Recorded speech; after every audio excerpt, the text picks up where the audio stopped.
On October 24th, 2022, NASA announced it had put together a committee of 16 experts to investigate UAPs from NASA's standpoint, separate and distinct from the Department of Defense. It's a positive development, but the small print exposes what the committee is not tasked with doing. Let's explore.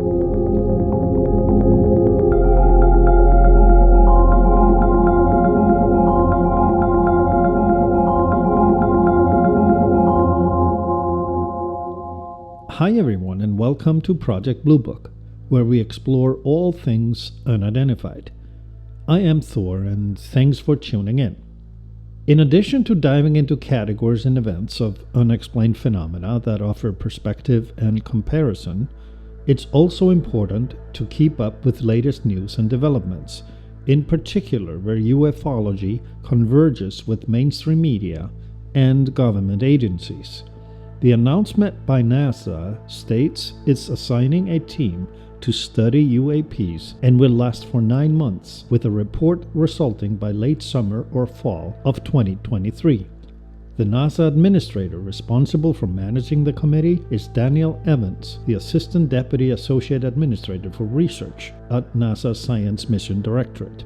But first, it's a study of UAPs. Why did the Pentagon change the name from UFO to UAP in the first place? Well, it was prescribed as a more accurate depiction of the phenomena, that they weren't necessarily flying objects, but could as easily be explained as aerial phenomena, weather inversion, lightning, stars, meteors, St. Elmo's fire, and other natural events, as well as man-made objects, in addition to the small minority of unidentifiables. UAPs was therefore chosen as a term more open to interpretation and more favorable to the phenomena being natural and not a flying object, which opens up the familiar can of contesting worms, as we know. But the main reason for the rebranding is to rid the subject of stigma. In other words, to enable the study of it as unexplained phenomena without the baggage of ridicule that has been established in mainstream media and propagated by government agencies dating back to the 1940s. But it also enables separation from the past. They don't have to consider Roswell or thousands of other eyewitness events under the UAP brand. It belongs to the pop culture of UFOs now. To me, as fresh starts go, it compares to Kentucky Fried Chicken, suddenly calling itself KFC. It's still fried chicken. Now that the unexplained phenomena of UFOs has been rebranded, let's remember what they really are, those remaining unidentifiable. They are flying craft, intelligently controlled by non-human entities, demonstrating technology capabilities far in advance of human scientific knowledge. And in doing so, in front of civilians, civil aviators, the Navy, the Air Force, and NASA, we are equally stuck with the fact that Homo sapiens is provably not the only intelligent life form in the universe. We're not alone. The proof of this is overwhelming and confirmed by military authorities. Just read Nathan Twining's memo 75 years ago. He was only the chairman of the Joint Chiefs of Staff. For those who are ready to argue the reality of UFOs, UAPs, I keep falling back on the 95 versus 5% rule, established by Project Bluebook and later confirmed by ATIP and agreed to in the UK, stating that of any 100 claims of UFOs, 95 are explainable as natural or man-made phenomena, leaving 5 as genuine UAPs. And in this context, it is worth quoting Stanton Friedman, who said, "Skeptics need to be right 100% of the time, whereas those of us who recognize UFOs as reality only need to be right once." But this is about NASA. So what will NASA be studying? Well, the devil is in the details of their press release. They proclaimed, along the lines of the Pentagon, that unidentified aerial phenomena is of interest for both national security and air safety reasons. And this is certainly true, and therefore aligns with NASA's goal of ensuring safety of aircraft in and beyond the atmosphere. Then they added they don't believe UAPs are of extraterrestrial origin. No, NASA does not believe. The 16-member study team is impressive, but does not include a single person who has devoted their lives to the study of the UFO phenomena. The panel includes David Spergel, acting as chair of the committee. He's an astrophysicist, president of the Simon Foundation, and a founding director of the Flatiron Institute for Computational Astrophysics, tasked with searching for stars and planets in their Goldilocks zones, in addition to measuring the shape and size of the universe itself. Other members include Ana Maria Berea, an associate professor of computational and data science at George Mason University, Federica Bianco, a joint professor at the University of Delaware, Physics and Astrophysics Department. Bear with me here. It's important to understand the makeup of the committee's talent and backgrounds to realize what they don't have. Next, Paula Pontempi, a biological oceanographer, Reggie Brothers, operating partner of AE Industrial Technologies, and a former Undersecretary of Homeland Security, Jen Buss, CEO of the Potomac Institute and a contributor to NASA's medical care planning for astronauts, Nadia Drake, a freelance science journalist for National Geographic and Scientific American, Mike Gold, VP of Civil Space and External Affairs at Redwire, a policy advisor, basically, David Grinspoon, scientist at the Planetary Science and Observation Institute, Scott Kelly, former astronaut, Matt Mountain, who oversees National Science Foundation collaboration with multiple universities regarding operations of telescopes and aggregation of their data, Warren Randolph, Executive Director of the FAA's Investigative Prevention and Safety Department. This is useful. Walter Scott, CTO of Maxar, a company specializing in Earth intelligence and space technology infrastructure. Joshua Semeter, and I hope I'm pronouncing that right, Professor of Computational Electronics and Director of the Center for Space Physics at Boston University. Carlin Toner, Acting Executive Director of FAA's Office of Aviation Policy and Plans.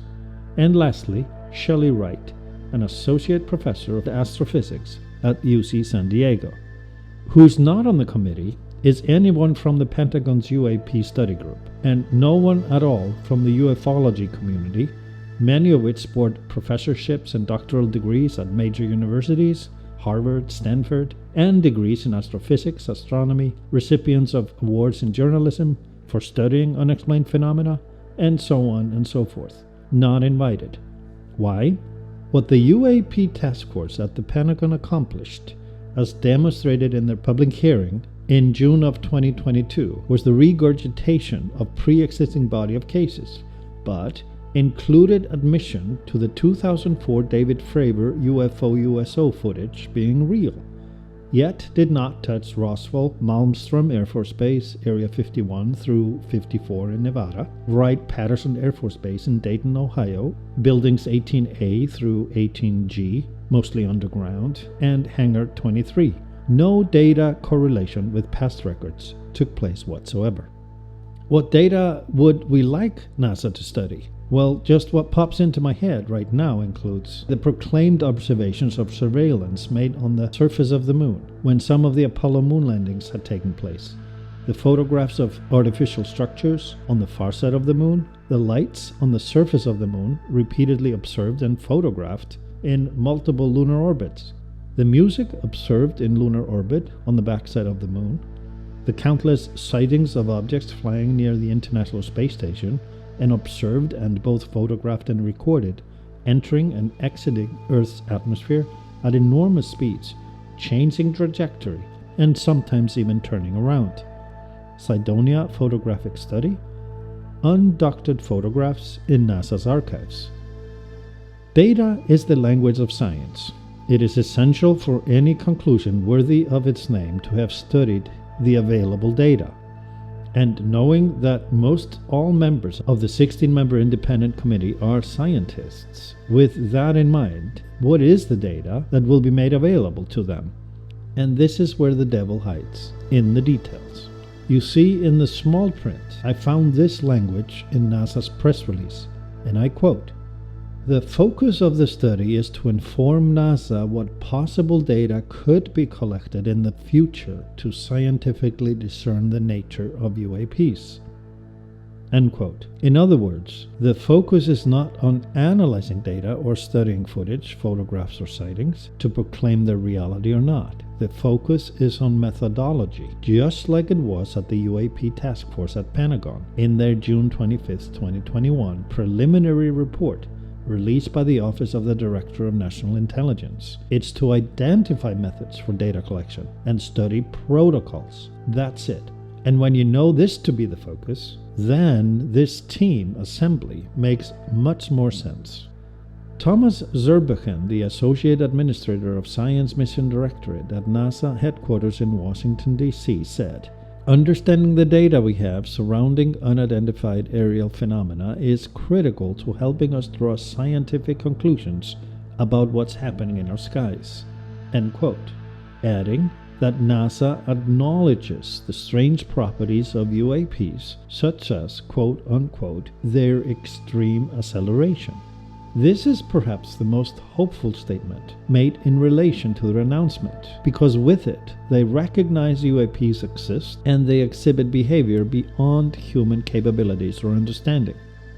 As the rest of us continue to collect evidence data, eyewitness accounts, and whistleblower testimony, as well as continuing to analyze, study, and conclude, based on the data, all available data, regarding unexplained phenomena, the NASA committee assembled is for the future study of UAPs.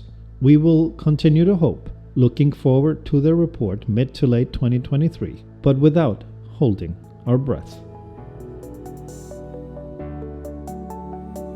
You can watch and listen to this and other podcasts on Project Bluebook, where we explore all things unidentified.